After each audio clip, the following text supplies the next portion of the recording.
Oke,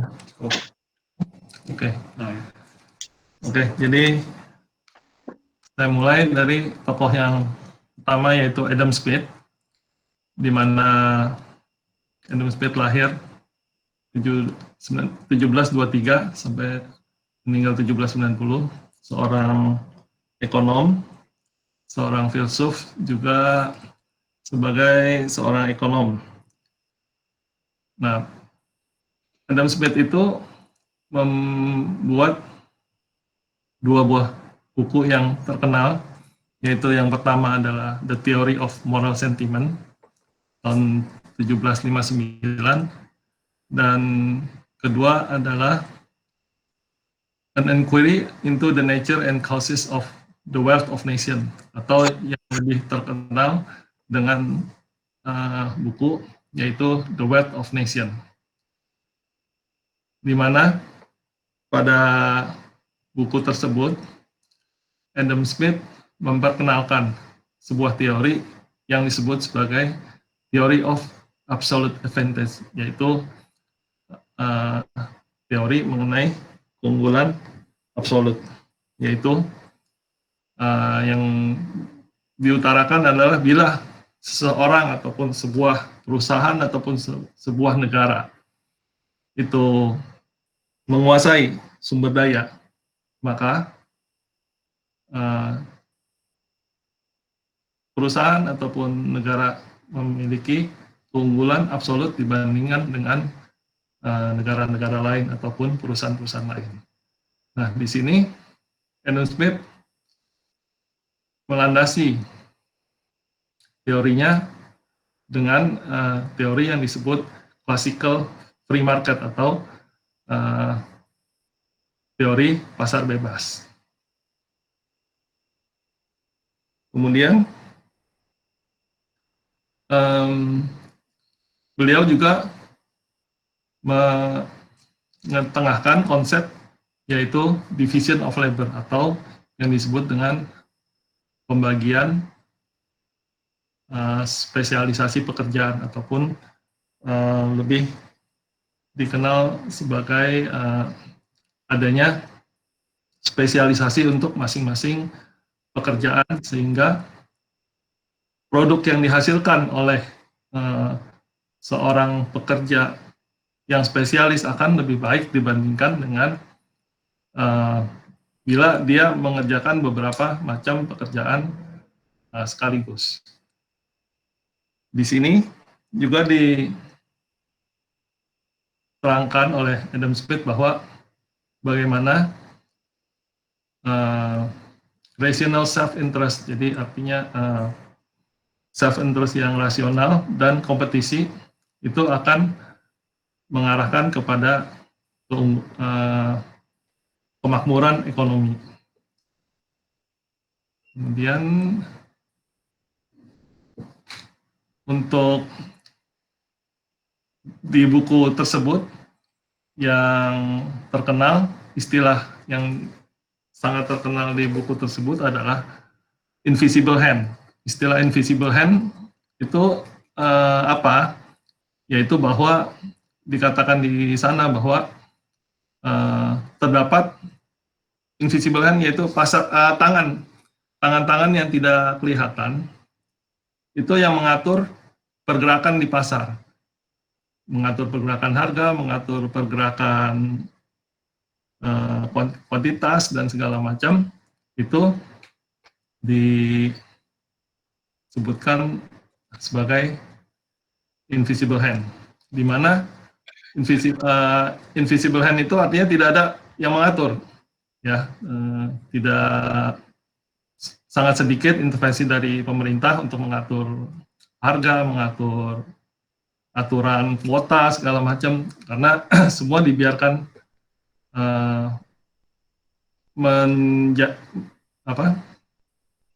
untuk mencapai equilibriumnya secara market. Jadi lebih Adam Smith lebih mengetengahkan teori bahwa semuanya itu adalah free market. Demikian. Nah, kemudian diperkenalkan seorang tokoh lagi yang disebut sebagai yang bernama Alfred Chandler. Alfred Chandler itu sendiri adalah seorang profesor sejarah bisnis dari Harvard Business School dan juga Johns Hopkins University yang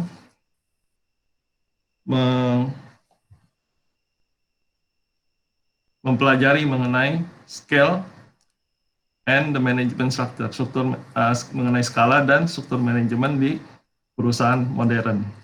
Nah, di sini Alfred Chandler yang lahir 1918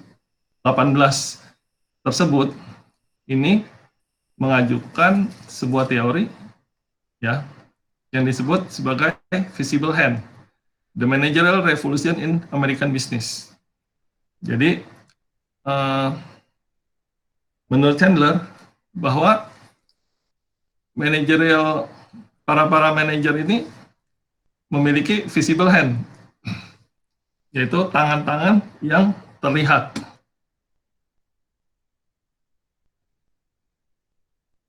Nah, dari bukunya Alfred Chandler itu sendiri, The Visible Hand, itu Smith propose ada 8 proposisi yang ditengahkan oleh Chandler, yaitu bahwa fungsi daripada manajer itu akan membuat sebuah produk yang tadinya disebutkan Adam Smith itu adalah invisible hand, ternyata oleh Alfred Chandler dikatakan bahwa sebenarnya bukan invisible hand, tapi sebenarnya bisa ada visible hand, yaitu bagaimana? Yaitu ada di tangan para manajer, di mana pada saat tahun 1970-an di Amerika itu industri sangat berkembang pesat, dimotori oleh awalnya di tahun 1930 adanya revolusi industri segala, ya, sehingga manajerial hierarki, adanya koordinasi administratif yang bisa membuat produk ataupun proses pembuatan barang dengan lebih efisien dibandingkan dengan koordinasi di pasar. Nah, untuk mencapai itu berarti diperlukan sebuah struktur organisasi ataupun hierarki yang terdapat pada saat itu. Model bisnisnya adalah semua mengikuti struktur organisasi itu sendiri. Ini yang di nomor 4. Jadi hierarki itu sendiri menjadi sebuah sumber kekuatan. Hierarchy itself become a source of power. Ya, kemudian juga di poin kelima adalah bahwa karir itu sendiri ada jenjang karir, ya.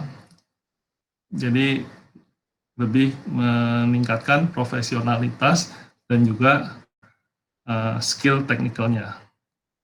Kemudian di proposisi ke-6 bahwa perusahaan menjadi terpisah antara profesional, tenaga profesional dengan pemiliknya, ownership.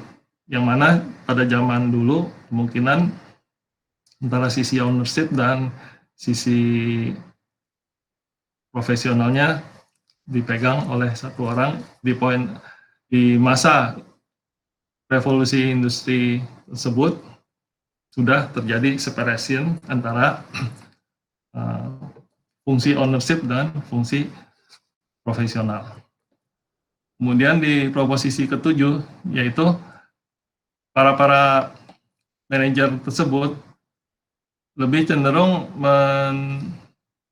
mengambil polisi yang mengarah ke kestabilan jangka panjang dan juga kesinambungan pertumbuhan dibandingkan terhadap dia memaksimalisasi profit setinggi-tingginya pada saat jangka pendek. Jadi pada intinya manajer lebih senang pada fokus jangka panjang dan stabilitas dibandingkan dengan memanfaatkan profit jangka pendek sesaat.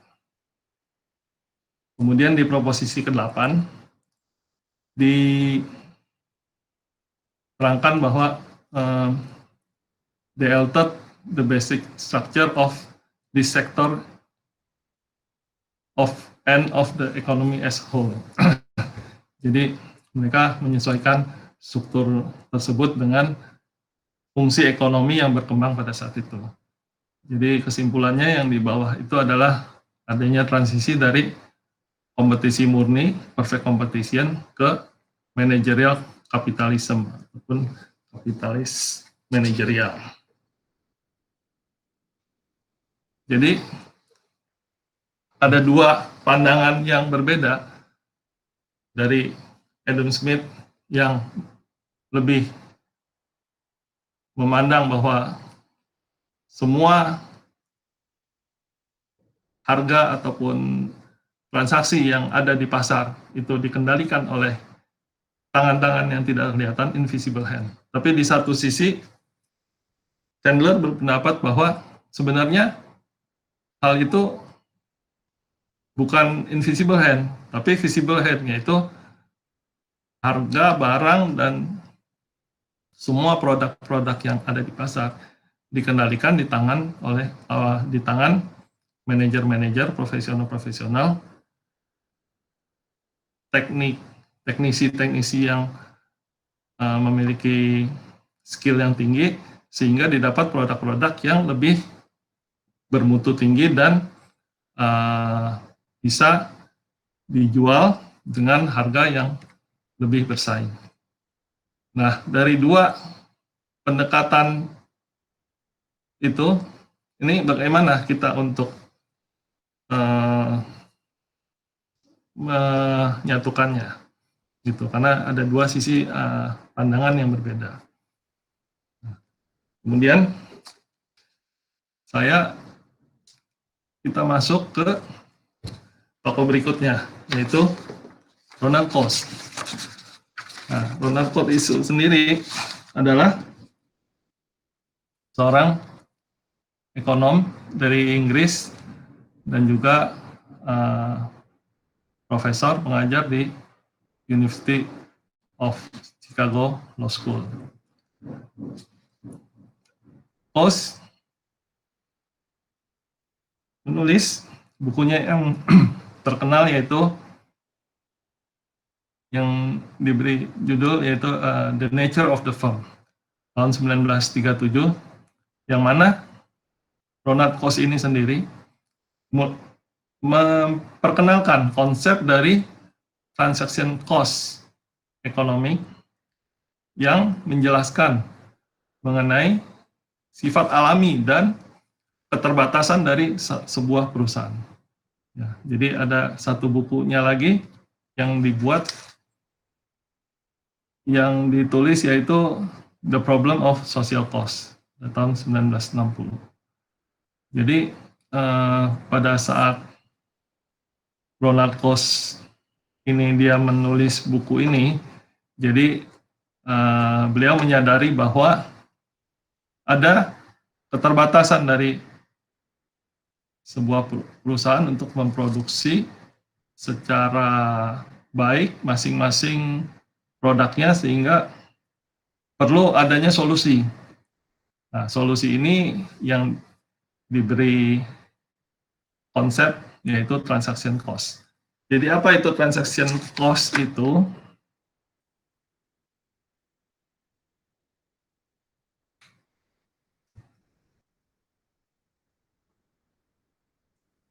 Ini dijelaskan di buku Ronald Coase.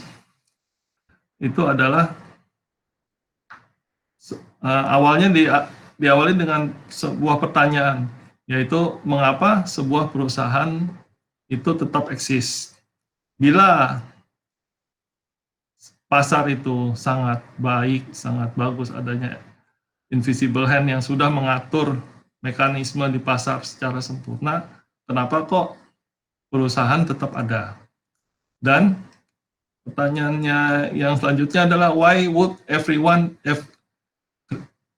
create an organization to shield oneself from its forces. Jadi mengapa kok masih ada orang yang membuat organisasi yang memprotek ataupun melindungi perusahaannya dari kekuatan pasar gitu. Jadi kan kalau memang pasar itu equilibrium sempurna, kenapa perusahaan-perusahaan itu masih eksis? Dan juga pertanyaannya selanjutnya adalah why and under what condition should we expect firm to emerge? Jadi pertanyaan-pertanyaan inilah yang mendasari Ronald Coase untuk membuat ataupun menelaah sebuah teori baru yang mencoba mengintegrasi antara pasar dengan organisasi ataupun perusahaan.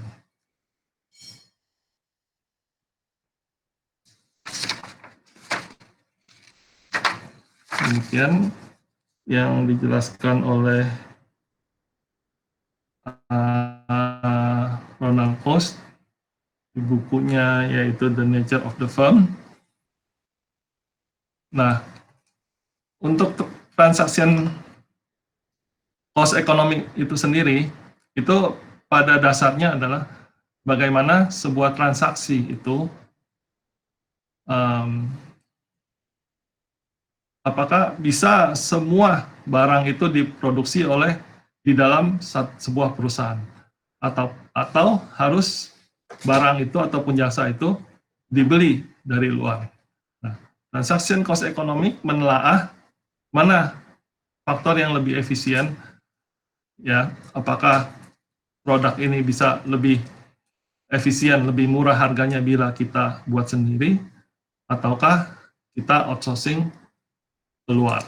Outsourcing keluar artinya terjadi ekonomi transaksi di antara perusahaan-perusahaan yang mana satu sebagai penyedia utama, yang lainnya sebagai subkontraktornya.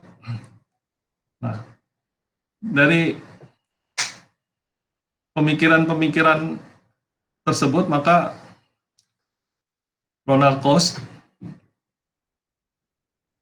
mencoba mencari finding an optimal balance, ya.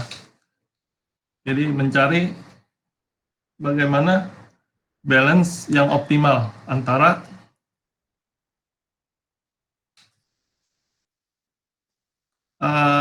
harga-harga yang bersaing tersebut, mana yang lebih efisien, apakah barang-barang tersebut lebih murah bila disubkontraktorkan, disubkan, atau barang-barang tersebut lebih murah bila kita buat sendiri. Secara garis besar konsepnya demikian untuk transaction cost, sehingga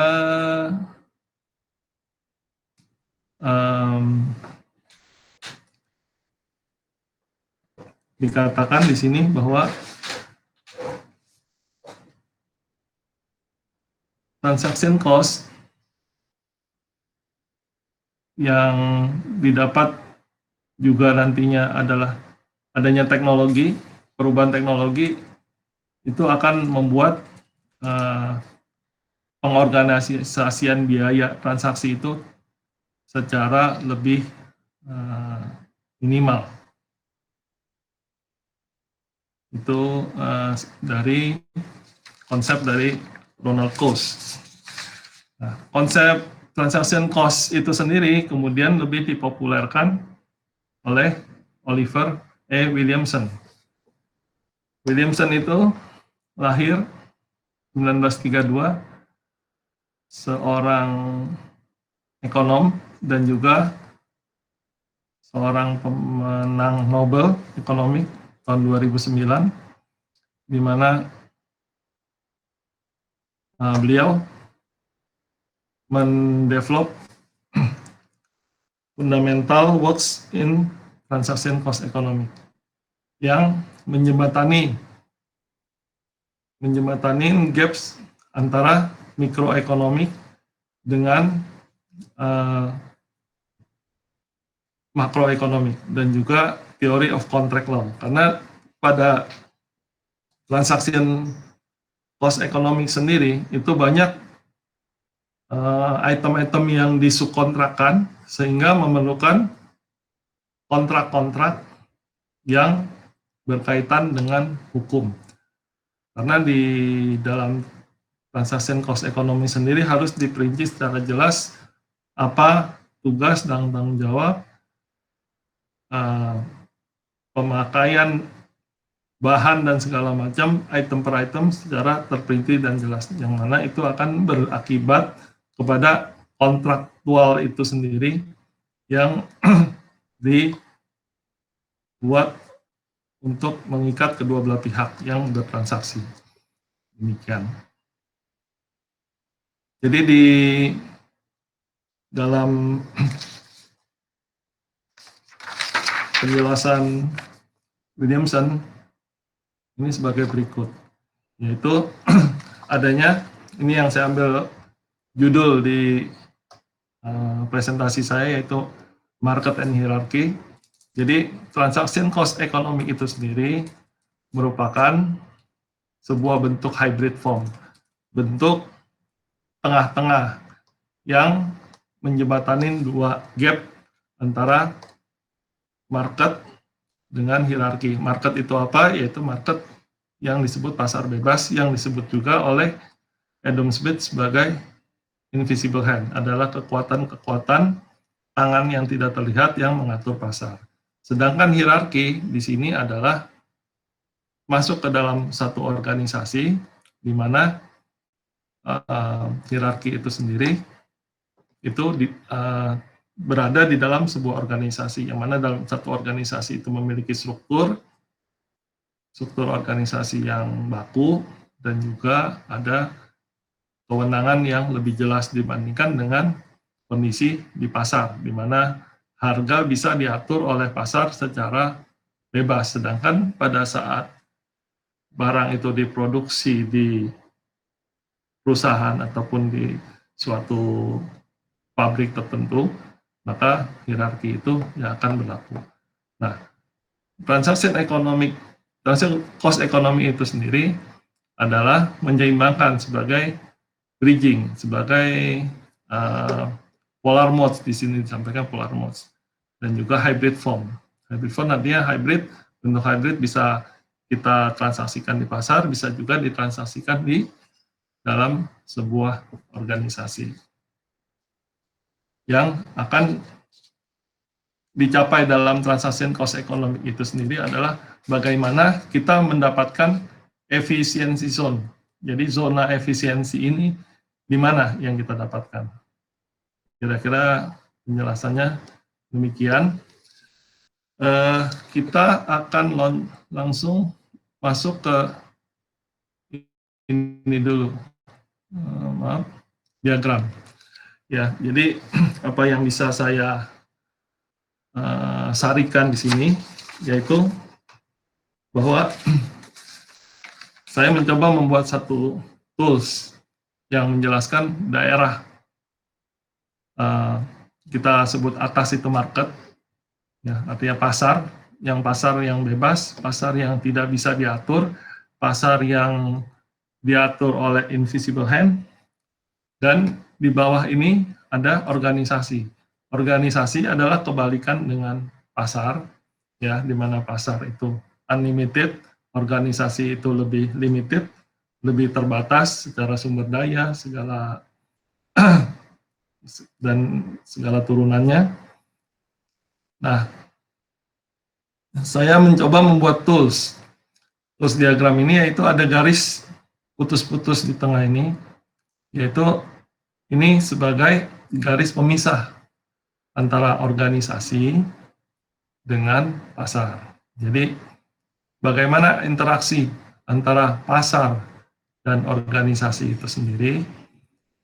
Transaction cost economy itu sebagai hybrid form. Dia adanya di tengah-tengah.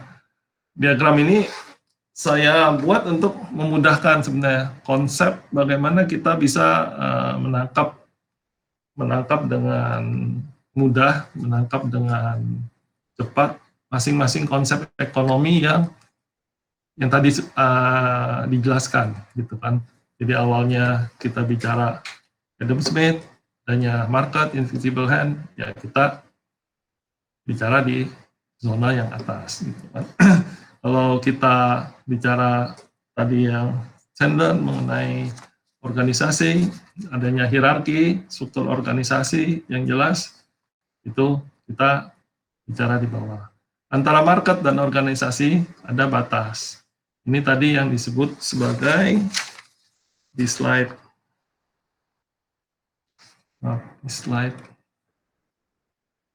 ini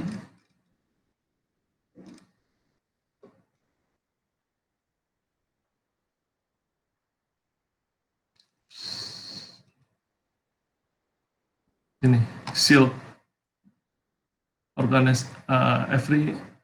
every create an organization to shield oneself from its forces. Jadi shield ini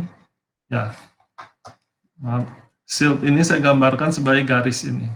Garis ini adalah garis pemisah, pembatas antara organisasi dengan pasar. Nah, transaction cost economic sendiri ini sebagai jembatannya antara market dengan pasar. Antara market dengan organisasi. Yang mana hubungan antara organisasi ke pasar maupun pasar ke organisasi ini hubungannya timbal balik. Jadi tools yang saya buat di sini ini saya kembangkan untuk supaya kita lebih mudah memahami teori ekonomi ataupun teori-teori manajemen yang berada di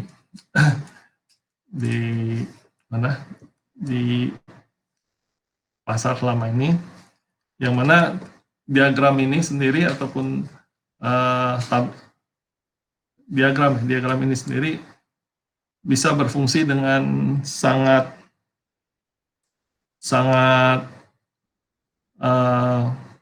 banyak. Misalnya kita sebut bahwa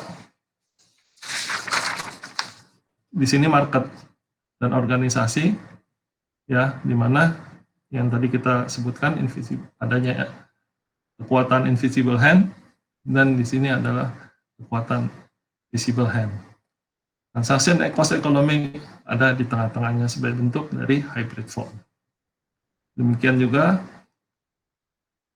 konsep yang disebutkan oleh Williamson between market and hierarchy. Jadi sebenarnya marketnya itu ada di sini, hierarkinya ini ada di bawah, transaction cost economic di tengah-tengah. Itu. Kemudian apa yang memicu ya sebagai coordinating device-nya ya di market adalah tentunya price system, sistem harga. Jadi bagaimana harga terjadi di market adalah itu disebut sebagai price system. Tetapi di organisasi bukan price system yang berlaku, tapi adalah otoritas ataupun command system. Jadi struktur organisasi membentuk otoritas dari atas sampai ke level-level selanjutnya ke bawah, memberikan komando yang mana akhirnya produk-produk yang dihasilkan di organisasi lebih mengarah ke command system. Nah, bisa juga kita sebutkan bahwa misalnya yang tadi saya sebutkan bahwa market itu unlimited, sedangkan organization itu lebih banyak limited, banyak keterbatasan dibanding dengan kekuatan market, kekuatan pasar yang tidak terbatas, karena semua unsur berinteraksi di market. Ini diagram ini sendiri saya buat untuk supaya kita bisa lebih gampang ya memahami konsep-konsep ekonomi itu. Nah, kalau kita bicara mengenai strategic management, di strategic management sendiri ada dua pola, yaitu ada yang disebut dengan market base, ya, ada yang disebut dengan resource base. Jadi kalau market base, ya artinya bahwa semua strategi manajemen itu beraliran di pasar di atas ini. Sedangkan sebuah aliran pemikiran strategic manajemen yang lain, ya mereka lebih menekankan pada resource base, yang mana semua kekuatan strategi organisasi itu, strategi manajemen itu ada di dalam organisasi. Itu yang disebut sebagai resource base. Nah, di strategic management, garis-garis putus yang garis merah yang putus-putus ini disebut sebagai isolating mechanism atau mekanisme isolasi. Ini diperkenalkan oleh Richard Rumelt ya. Jadi adanya FRIO, adanya isolating mechanism itu untuk mengisolasi bagaimana organisasi bisa bersaing ke pasar dengan mengisolasi dirinya terhadap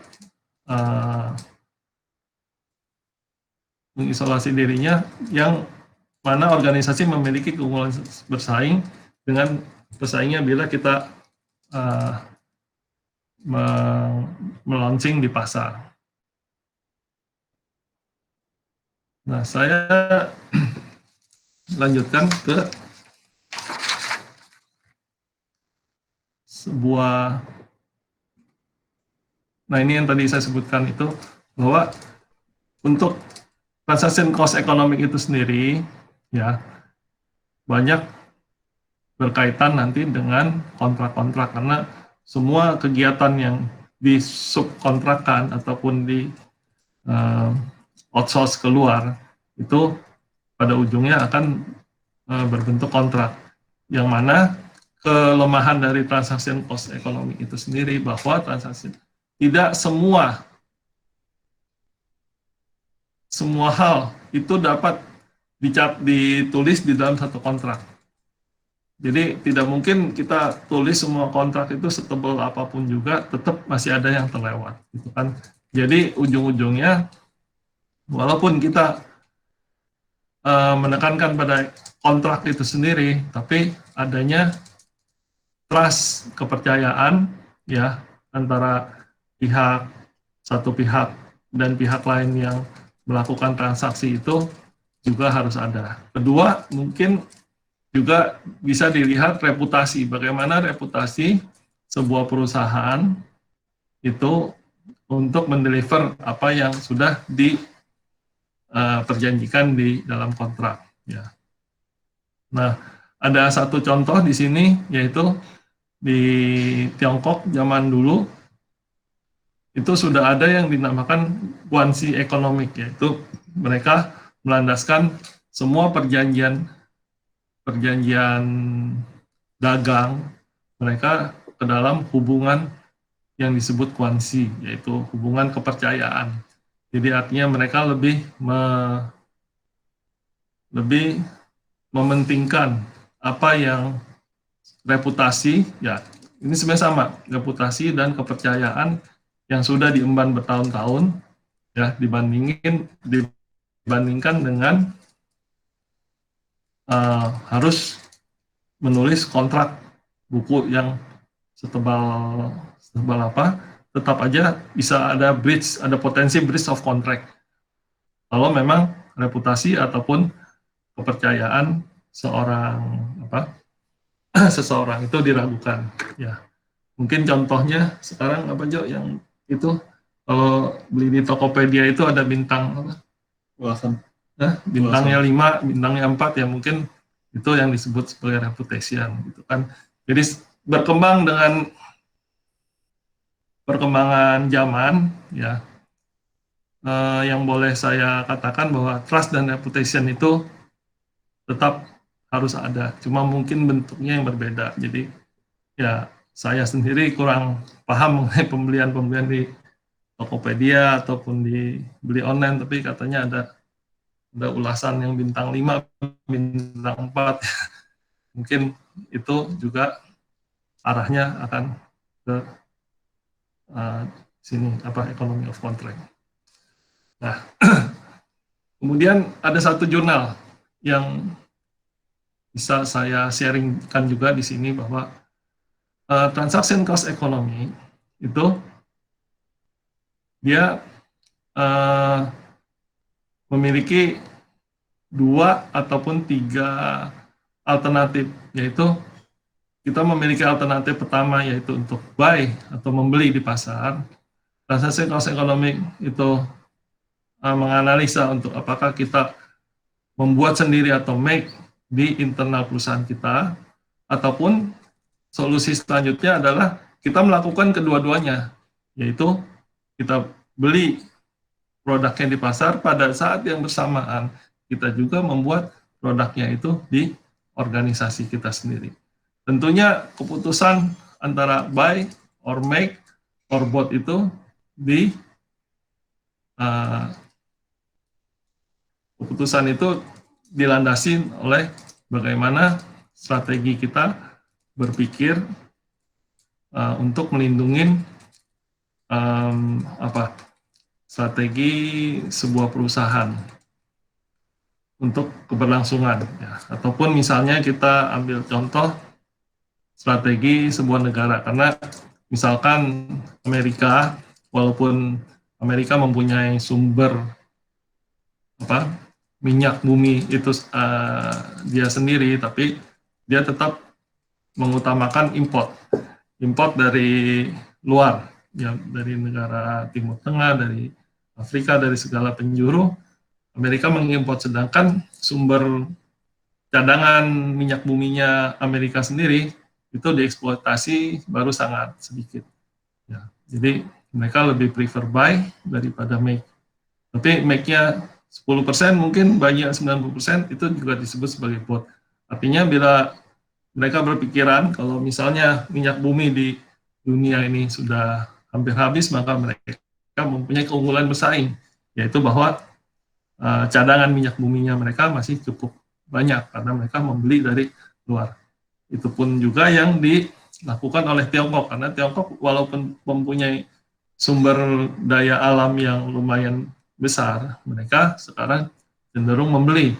Sedangkan untuk mengeksploitasi sumber daya alamnya mereka sendiri tidak begitu dikerjakan, tidak begitu dieksploit, karena mereka berpikir bahwa lebih mudah untuk membeli, ya, daripada dia membuat. Dan dari satu sisi lain, bahwa cadangan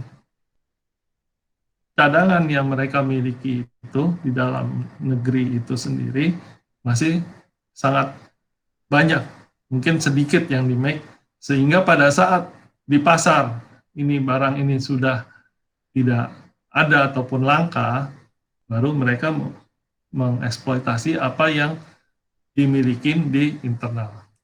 Jadi fungsi make or buy or both ini, dua-duanya ini adalah sesuai dengan kebutuhan pertama, kedua juga bagaimana mereka menstrategisasi keunggulan bersaing perusahaannya terhadap pesaingnya di pasar. Ini